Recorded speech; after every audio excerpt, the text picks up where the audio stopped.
একটা মেয়ে কখনোই তার বাবার বাড়ি থেকে বেয়াদব হয়ে আসে না, তাকে বেয়াদব বানানো হয়। একটা মানুষকে যদি প্রতিনিয়ত কথা শোনানো হয়, তাহলে একদিন তিক্ত হয়ে সে তো আপনাকে উত্তর দিবেই। আর যখন সে উত্তর দেওয়া শুরু করবে, তখনই ছেলের বউ ভালো না, মুখে মুখে উত্তর দেয়।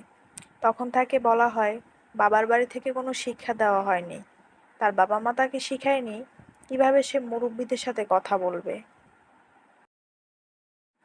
এইসব ইন্টেনশন বাদ দিয়ে ছেলের বউকে নিজের মেয়ের মতো আদর করেন, দেখবেন নিজেরাও বাবা মায়ের মতো সম্মানটা পাবেন।